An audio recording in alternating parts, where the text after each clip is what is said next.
Local and live, covering Franklin and Washington counties, it's Let's Talk Tristate with Tiny and Katie. Welcome back to Let's Talk Tri-State, all powered by Home Right Windows and Doors, winner in the 2024 Best of the Tri-State, The Right Choice. And our next guest, who we just love and adore, we have Bill Green, who is the mayor of Williamsport. And you guys have one more weekend left for the celebration of trees? We're on our last weekend, this Saturday, Sunday. If someone is not, I know we've talked about this a few times, but walk me through again, or anybody who's new to Let's Talk Tri-State, what is the celebration of the trees? Okay, so it started a long time ago, and we took nonprofits, business owners, and families that wanted to do memorial decorations. And we provided trees, and then they would come in and decorate them. We've now expanded it to, I think this year's 167 trees. So it's really been nice, and it is just a way to showcase that particular business or that nonprofit, and a way for a family to give like a memorial tree, for a lost family member. So it's been really nice. And if you haven't seen it yet, it is definitely a must-see kind of thing. It really is. And it's a free event. It is a free event. And where is it? It's at Springfield Barn in Williamsport, so on Springfield Lane. Is there any kind of competition amongst the trees? Can people vote on their favorite? Or No, we don't do that. We just accept donations for people that come in. We hear which ones they like. There's so many trees, and I told somebody, so upstairs you're looking at about 167. Downstairs is another 20 where Santa sits. So picking like your favorite tree is always the difficult part. Probably impossible with that many. I don't know where some people get their ideas on how to do the trees. Tell me one that sticks out to you that you thought, wow, that's really creative or unique. Like the memorial trees. Every one of them is done, but there's a particular one for a young boy in Clear Spring. And just the way that it's done this year with places to visit and things all over it, it stood out. It gets a lot of attention, with that tree. There's another memorial tree for a chef, and just the way they do it every year with the cooking utensils and everything else in it is just like, how do you think of that? And then of course, I have my all-time favorites, the river rat tree for Williamsport, because it's got a bunch of rats and cheese on it. And, and I like the Marvel trees when people add it, and the Grinch trees over the years. They're all, every one of them, just if you look at the tree and look at the nonprofit or the family that's doing it and you see how they put it together, it's just beautiful. It's really unbelievable how people come up with these ideas. And then when did they start decorating the trees? How long ago did that? We brought the trees in on November 4th, and then we opened up to be decorated. But you only had till like right before Thanksgiving to get them decorated, and we had to this year do it a Monday through Friday, and it was from like 8 to 4, and it was just because of volunteer help. We just couldn't get everybody on the same page.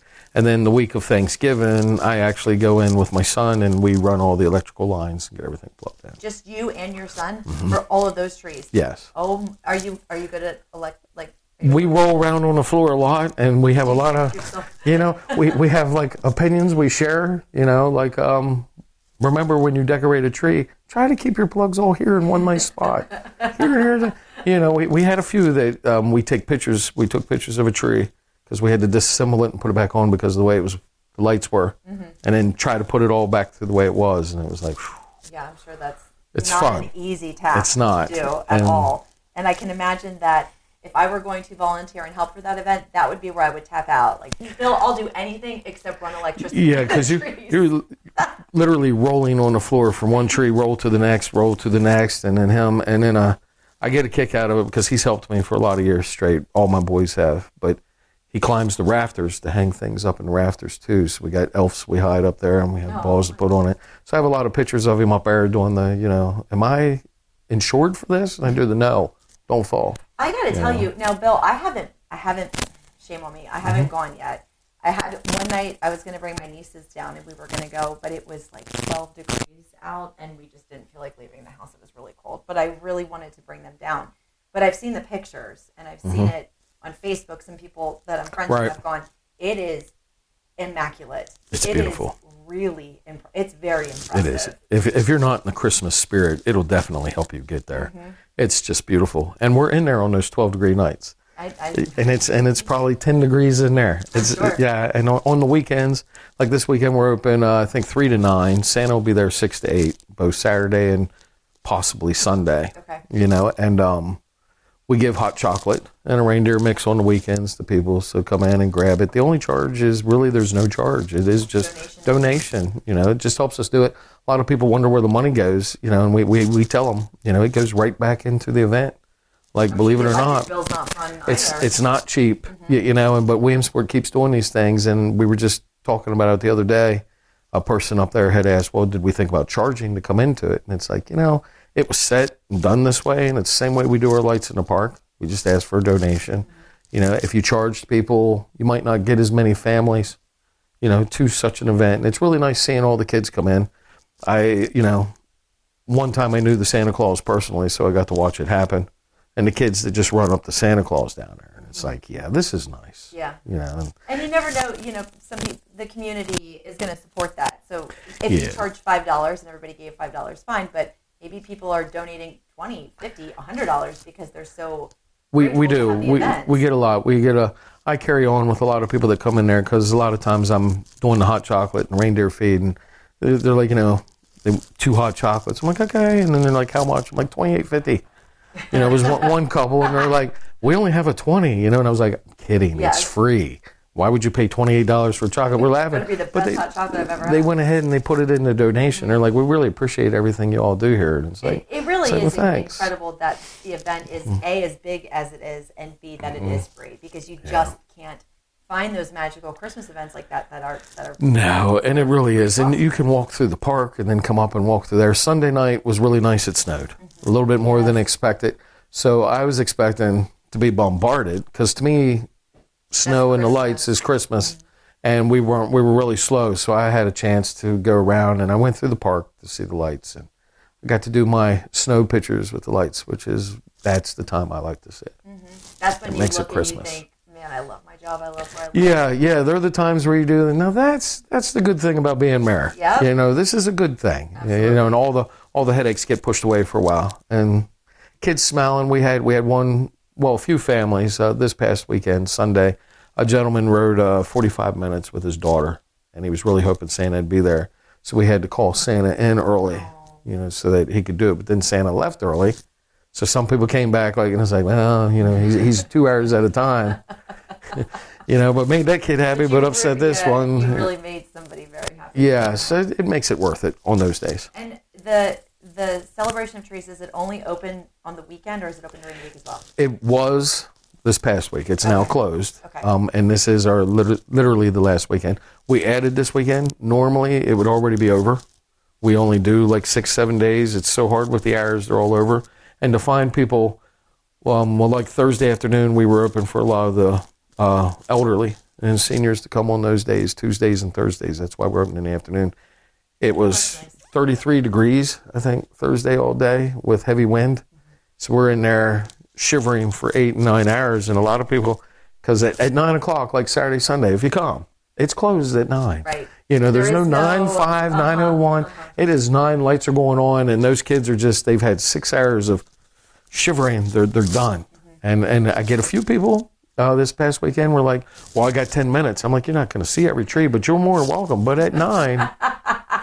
Yeah, we're done. Your mayor fist down there. Because it's like it was snowing, we were wet, it was cold. People are there all day volunteering their time. Right, Absolutely. right.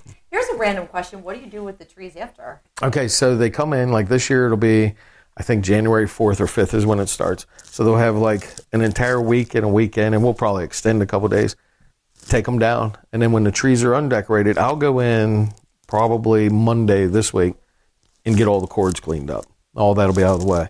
After Christmas, after New Year's, they come in, they undo the trees, and then Mr. Bowman and the Bowman family, they bring in the trailers, and we will load the trees onto the trailers, and away they go.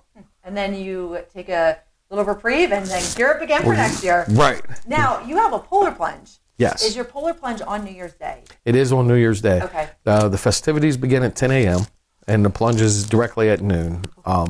It is fun. It started way back in the 90s, and it's had its share of problems and issues. This year, I'm hoping the attendance grows with it. Every year we have some people that have been doing it for 20 years straight. We have people that, one of them actually has the tattoo of the polar bear, from our event on them. Wow. So we got our regulars that come every year, and it is fun. It's a nice bonfire. Where does the fundraise? What does the money go towards?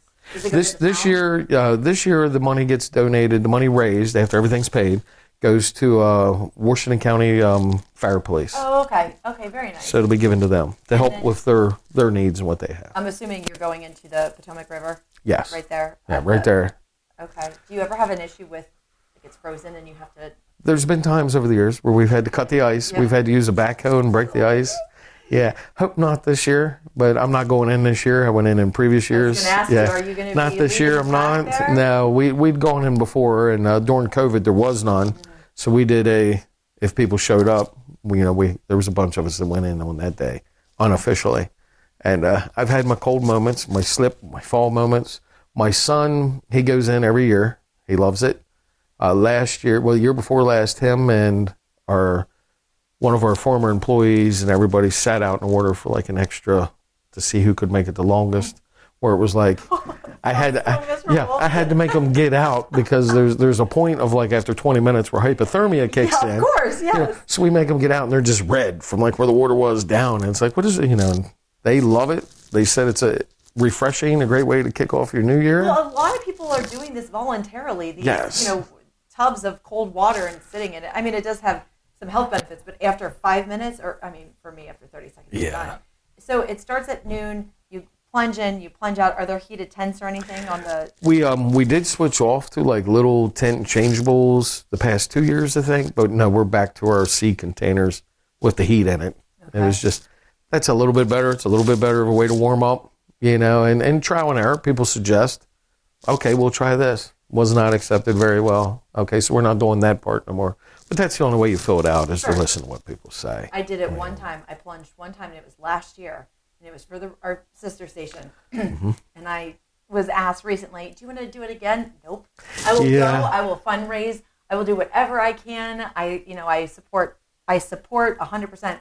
But it took me like 2 days to get back to normal. I mean, I just like woke up shivering. Now I'm also a little dramatic, but. It took me a while to recover from that. It seems about right. Back in the 90s, I did it a few times with groups. And, it was a little easier. That was almost 30 years ago. Right, Now it's like, whoa. We do have one of our councilmen, I believe, Jim Broswell. He's there every year. Mm-hmm. And he jumps in it, and it's great to see him. He gets there with his daughters and their husbands, and they make it a family event to run and jump in. So that's really nice to see that we do have some council people that still, and then just about, and I want to say everybody on council goes down to watch, Yeah, that's more my speed there. Yeah. Now, if somebody wanted to sign up and support, where would they do that? They can do that right now at Town Hall. You can come in, fill out the papers, sign up, do it. Bring your teams, bring your friends, bring your family, get all of them in it. And then day of, we do a lot of registering the day of. And it's New Year's Day activities start at 10. The plunge is at noon. Right. Okay, perfect. Yeah. Well, Bill, as always, thank you so much. Thanks for having me again. And it's talking great. so much about celebration of trees, and encourage everybody to get out there for the final weekend. It really is. Really got to see it this weekend. Yeah. If you haven't seen it before, this is the one to do it. Well, and Merry Christmas to you. Merry Christmas. Thank you so much. We'll be right back to Let's Talk Tri-State. Let's talk Tri-State. If you'd like to be featured on an upcoming episode of Let's Talk Tri-State, call 717-597-9200 or email letstalk@921thegoat.com.